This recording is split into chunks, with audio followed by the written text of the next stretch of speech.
Somewhere in the ice, high in the Alps, a man lay face down for 5,300 years. Why would a Stone Age hunter want a permanent hole in his body big enough to see daylight through? And who decided he was allowed to wear it? When two hikers found him in 1991, sticking out of a melting glacier on the border between Austria and Italy, his body was almost perfectly intact. His skin, his fingernails, the food still sitting in his stomach, and his ears. Both earlobes had a hole punched clean through them, and the holes were not small. Not a delicate little pinprick for a stud. We are talking about a gap wide enough to slide a pencil through. Someone had stretched this man's ears open on purpose, thousands of years before writing, before the wheel, before the first city was ever built. And the question that hangs over him is simple and strange. Now, when you picture a pierced ear, you probably picture a teenager at a mall kiosk. A spring-loaded gun, a little gold ball, a decision made on a Saturday afternoon, and reversed by Monday if you change your mind. That is what piercing means to most of us. A trend, a phase, something faintly rebellious that your parents warned you about. So it is tempting to assume people only started poking holes in themselves recently, once we got comfortable and safe and had spare time to decorate. That assumption is wrong by a scale that is genuinely hard to hold in your head. Piercing is not a modern indulgence we invented in the age of the shopping mall. It is one of the oldest things our species does to its own body. Older than the alphabet, older than coins, older than the plow. And the frozen man in the Alps is not even close to the beginning of the story. The frozen man has a name now, Ötzi, after the Ötztal Alps where he turned up. He died around 3300 BC, roughly 5,300 years ago, somewhere in his mid-40s, with an arrowhead buried in his shoulder, though that is a different mystery for a different day. What matters here is his ears. Researchers at the South Tyrol Museum of Archaeology in Bolzano, where his body is kept in a custom cell chilled below freezing, measured those earlobe openings at somewhere between 7 and 11 millimeters across. In the language of a modern piercing studio, that is roughly a zero gauge, the kind of stretched lobe you would see today on someone who spent months slowly widening the hole a fraction at a time. Ötzi did exactly the same thing, 53 centuries ago. He is not just the oldest human we have ever found with pierced ears. He is the oldest we have found with deliberately stretched ones. And he was covered in 61 tattoos too, soot rubbed into tiny cuts, so decorating the body was clearly not some strange one-off. It was who these people were. But Ötzi's recent history compared to what a team pulled out of the dirt in southeastern Turkey. At a site called Boncuklu Tarla, a name that translates roughly to Field of Beads, archaeologists led by Ergül Kodaş of Mardin Artuklu University found something that pushes the whole story back more than twice as far. In a 2024 paper in the journal Antiquity, Kodaş, along with Emma Basel and Kazım Özkan, described more than 100 small stone and copper ornaments. Over 100, with 85 of them still sitting exactly where they had come to rest, not scattered at random, but lying right beside the ears, and just below the mouths of adult skeletons. These are ear ornaments and lip plugs, and they are around 11,000 years old. Limestone, obsidian, flint, serpentine, copper. Many are at least 7 millimeters thick, which means the holes that held them were substantial. And here is the detail that turns a fashion note into something far deeper. The piercings appeared only on adults. Not a single child in that cemetery had one. Now the picture gets older still, and a little grislier, because the evidence does not always come from jewelry. Sometimes it comes from teeth. In Africa, at Olduvai Gorge in Tanzania, there is a skeleton known as Olduvai hominid I, a young man who lived roughly 12,000 years ago. In 2020, the anthropologist John Willman and his colleagues published a study in the American Journal of Physical Anthropology, and they found a very specific pattern of wear ground into his teeth.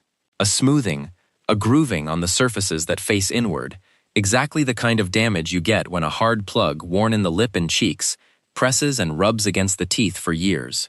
They concluded he wore 3 facial piercings. We should be honest that this kind of evidence is read rather than seen. The ornaments themselves rotted away long ago, and researchers are inferring the piercing from the scars it left on bone and enamel. But the pattern is consistent, and it points to lip plugs, what archaeologists call labrets, being invented independently in Africa, tens of thousands of years ago, with no connection to anyone else doing the same thing elsewhere. And that independence is the strange, recurring theme. Lip plugs and ear ornaments were not passed hand to hand from one clever culture to the whole world. They were invented over and over, on separate continents, by people who had never met. Which raises the obvious question, why does this same idea keep occurring to us? To answer that, you have to understand what a piercing actually is, biologically, because it explains why any of this survives at all. When you push a rod through your earlobe and leave it there, your body does not simply tolerate the wound. It reorganizes itself around the object. Skin cells creep inward from the entry point and the exit point, and over 4 to 6 weeks they meet in the middle and line the entire tunnel with a smooth sleeve of skin. That lined channel has a name, a fistula, and the remodeling of it can go on for up to 2 years, until the tissue is as sturdy and settled as any other part of you. Once it forms, the hole is no longer an injury. That is not a wound anymore. It is a permanent feature of your body, an anatomical detail as real and as lasting as a knuckle. It is why a stretched lobe never fully snaps back. It is why Ötzi's ears still showed their gauge, 5,300 years after his heart stopped in the snow. A piercing is not something you put on and take off. It is a change you make to the body itself, and the body keeps the record forever. By the time we reached the first real cities, that permanent hole in the ear had become a place to hang wealth. In the 1920s and 30s, the British archaeologist Leonard Woolley dug into the Royal Cemetery of Ur, in what is now southern Iraq, and pulled out some of the most spectacular jewelry the ancient world has ever handed us. Among the gold and the lapis lazuli and the carnelian were heavy crescent-shaped earrings of solid gold, dating to around 2600 to 2500 BC. Woolley knew they were earrings for a very plain human reason. They kept turning up in matched pairs, one on each side of a skull, exactly where a living person's ears would have been. In the great burial pit at Ur, dozens of attendants went into the ground wearing them. Each hoop had been hammered out of thin sheet gold and shaped over a core, light enough to hang comfortably from a living lobe, yet heavy enough in meaning to be worth carrying into the grave. These were not trinkets. In 2,000 or 3,000 years, the pierced ear had traveled from a mark on a hunter's body to a display case for a kingdom's gold. And in the Americas, piercing became something even more pointed. It became law. In Aztec Mexico, roughly 500 years ago, a lip plug worn through a hole in the lower lip was not a style choice you were free to make. It was a rank you had to earn. According to accounts recorded around the time of the Spanish conquest, only the ruler and the highest lords were permitted lip plugs, ear spools, and nose ornaments of gold and jade and turquoise. A common man wearing wood or bone might be tolerated. A common man caught wearing gold he had not earned could be put to death. Among Aztec warriors, the labret marked achievement on the battlefield. And to wear the great ear spools you first stretched your lobes wide, the very same slow-widening Ötzi had done at the other end of the world, thousands of years earlier. Your pierced face announced, before you opened your mouth, exactly who you were allowed to be. Push the thread forward into your own century, and almost nothing has changed except the vocabulary. Nose rings, which appear in the Hebrew Bible when Rebecca is given one as a betrothal gift, and which spread across the Middle East around 4,000 years ago, still carry real meaning at weddings from Rajasthan to New Jersey. And in a national survey of American adults, published by the dermatologists Ann Lauman and Amy Derrick in 2006, about 1 in 7 reported a body piercing somewhere other than the earlobe, while pierced ears themselves are so common that we have stopped counting them as piercings at all. We tell ourselves it is fashion. We tell ourselves it is a personal statement. But we are doing, with a sterilized needle and an autoclave, the exact thing a hunter did in the Alps, with a bone spike and a great deal of patience. And this is the reframe the whole story has been quietly building toward. We think of piercing as rebellion, a way to break from your parents, your school, your buttoned-up society, something you do to stand apart. But look at the actual record and it points hard in the opposite direction. The hole is permanent. The fistula never fully closes, the stretched lobe never fully returns, and you cannot simply undo it. Humans chose that, over and over, precisely because it could not be faked and could not be taken back. At Buncuklu Tarla, only adults wore them.